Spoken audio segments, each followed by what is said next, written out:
Assalamualaikum warahmatullahi wabarakatuh. Perkenalkan, nama saya Eka Cahyo Purnama, NIM 12330300079, jurusan Hukum Tata Negara 3B, Fakultas Syariah dan Hukum UIN Sunan Gunung Jati Bandung. Di sini kita akan membahas mengenai materi kewenangan Komisi Yudisial dan problematikanya. Komisi Yudisial adalah lembaga negara yang lahir dari amanat reformasi dan diatur dalam pasal 24B Undang-Undang Dasar 1945. Komisi Yudisial bertujuan untuk memastikan keberlangsungan sistem peradilan yang bersih dan bebas dari pelanggaran etika. Sebagai lembaga yang bersifat independen, Komisi Yudisial memiliki kewenangan utama dalam menjaga dan menegakkan kehormatan, keluhuran martabat, serta perilaku hakim. Selain itu, Komisi Yudisial juga berperan dalam proses seleksi calon hakim agung, di mana lembaga ini menyaring dan mengusulkan nama-nama calon kepada Dewan Perwakilan Rakyat untuk dipilih menjadi hakim agung. Namun perjalanan Komisi Yudisial dalam menjalankan tugasnya tidak lepas dari berbagai tantangan dan problematika yang kerap menjadi penghalang efektivitas fungsinya. Salah satu isu besar yang dihadapi Komisi Yudisial adalah keterbatasan kewenangan dalam memberikan sanksi terhadap hakim yang terbukti melanggar kode etik. Komisi Yudisial hanya dapat merekomendasikan sanksi kepada Mahkamah Agung, tetapi pelaksanaan sanksi sepenuhnya berada di bawah wewenang Mahkamah Agung. Hal ini kerap kali menimbulkan ketegangan antara Komisi Yudisial dan Mahkamah Agung, terutama jika rekomendasi dari KY ini tidak diindahkan atau bahkan ditolak. Salah satu contoh yang menyoroti permasalahan ini adalah kasus Hakim Sarpin Rizaldi pada tahun 2015. Dalam perkara tersebut, Hakim Sarpin memutuskan pra-peradilan yang diajukan oleh Komjen Budi Gunawan dengan menyatakan bahwa status tersangka yang diberikan oleh Komisi Pemberantasan Korupsi atau KPK kepada Budi Gunawan tidak sah. Keputusan ini menuai kontroversi luas karena dianggap menyimpang dari prinsip hukum. Komisi Yudisial pun menyelidiki dugaan pelanggaran etik oleh Hakim Sarpin. Namun, Mahkamah Agung membela Hakim Sarpin dengan alasan bahwa Komisi Yudisial tidak memiliki wewenang untuk mengintervensi teknis yudisial hakim. Konflik ini memperlihatkan kelemahan struktural dalam hubungan antara Komisi Yudisial dan Mahkamah Agung. Selain konflik dengan Mahkamah Agung, keterbatasan sumber daya manusia dan anggaran juga menjadi tantangan besar bagi Komisi Yudisial. Dengan jumlah hakim yang mencapai ribuan di seluruh Indonesia, Komisi Yudisial hanya memiliki tim pengawasan yang terbatas. Kondisi ini membuat Komisi Yudisial sulit menjangkau seluruh kasus pelanggaran etik hakim, terutama di daerah-daerah terpencil. Ditambah lagi, tekanan politik dan intervensi dari pihak tertentu juga kerap menimbulkan keraguan terhadap independensi Komisi Yudisial yang pada akhirnya mempengaruhi kepercayaan publik terhadap lembaga ini. Dalam menghadapi problematika tersebut, berbagai solusi telah diusulkan untuk memperkuat peran Komisi Yudisial.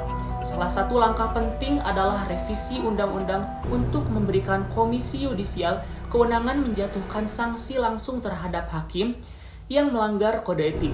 Dengan demikian, Komisi Yudisial tidak lagi sepenuhnya bergantung pada Mahkamah Agung dalam menegakkan rekomendasi. Selain itu, peningkatan kerjasama antara Komisi Yudisial dan Mahkamah Agung diperlukan melalui mekanisme yang lebih transparan dan akuntabel, sehingga kedua lembaga dapat saling mendukung dalam menjaga integritas sistem peradilan di Indonesia. Di sisi lain, peningkatan anggaran dan sumber daya manusia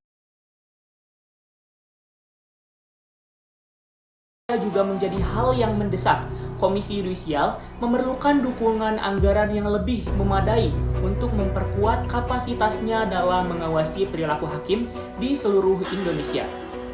Upaya ini juga harus diiringi dengan langkah-langkah untuk menjaga independensi Komisi Yudisial dari intervensi politik maupun pihak-pihak berkepentingan lainnya. Dalam menghadapi problematika tersebut, berbagai solusi telah diusulkan untuk memperkuat peran Komisi Yudisial. Salah satu langkah penting adalah revisi undang-undang untuk memberikan Komisi Yudisial kewenangan menjatuhkan sanksi langsung terhadap hakim yang melanggar kode etik. Dengan demikian, Komisi Yudisial tidak lagi sepenuhnya bergantung pada Mahkamah Agung dalam menegakkan rekomendasi. Selain itu, peningkatan kerjasama antara Komisi Yudisial dan Mahkamah Agung diperlukan melalui mekanisme yang lebih transparan dan akuntabel, sehingga kedua lembaga ini dapat saling mendukung dalam menjaga integritas sistem peradilan di Indonesia. Di sisi lain, peningkatan anggaran dan sumber daya manusia juga menjadi hal yang mendesak. Komisi Yudisial memerlukan dukungan anggaran yang lebih memadai untuk memperkuat kapasitasnya dalam mengawasi perilaku hakim di seluruh Indonesia. Melalui penguatan kewenangan, peningkatan sumber daya, dan perbaikan koordinasi dengan lembaga terkait, diharapkan Komisi Yudisial dapat menjalankan tugasnya dengan lebih efektif. Dengan demikian, sistem peradilan di Indonesia dapat lebih bersih, transparan, dan berintegritas, sehingga kepercayaan publik terhadap lembaga peradilan pun dapat meningkat. Menurut saya, keberadaan Komisi Yudisial sebagai lembaga pengawas hakim adalah elemen penting dalam menjaga integritas peradilan di Indonesia.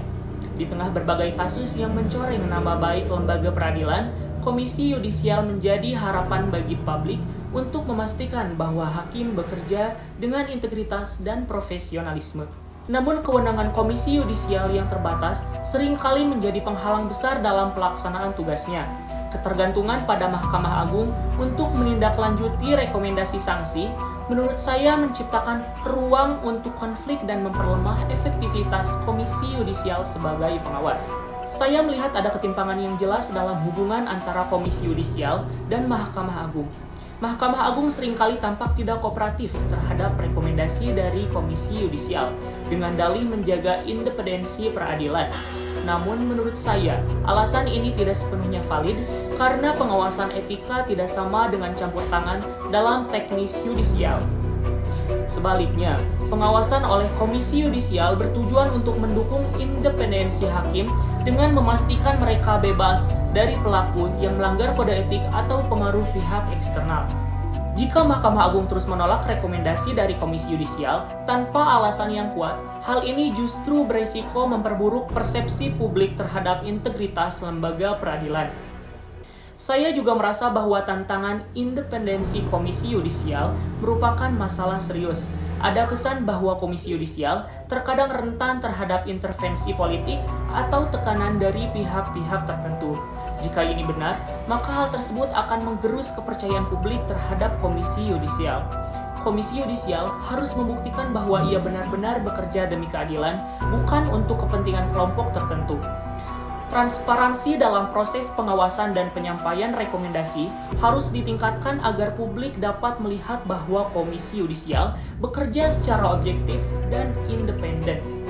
Menurut saya, solusi ideal adalah memperkuat kewenangan Komisi Yudisial melalui revisi undang-undang. Komisi Yudisial seharusnya diberi hak untuk memberikan sanksi langsung terhadap hakim yang melanggar kode etik tanpa perlu bergantung pada keputusan Mahkamah Agung. Selain itu, mekanisme kerjasama antara Komisi Yudisial dan Mahkamah Agung harus diperbaiki dengan aturan yang jelas dan mengikat, sehingga kedua lembaga dapat bekerja sinergis tanpa saling menghalangi satu sama lain. Dalam jangka panjang, saya percaya bahwa penguatan Komisi Yudisial adalah investasi penting untuk memperbaiki sistem peradilan di Indonesia. Publik akan lebih percaya pada pengadilan jika mereka yakin bahwa ada mekanisme pengawasan yang kuat dan independen. Dengan sistem peradilan yang bersih, Indonesia dapat lebih baik dalam menegakkan hukum dan keadilan bagi seluruh rakyatnya. Demikian materi mengenai kewenangan Komisi Yudisial dan problematikanya. Saya Eka Cahya Purnama. Wassalamualaikum warahmatullahi wabarakatuh.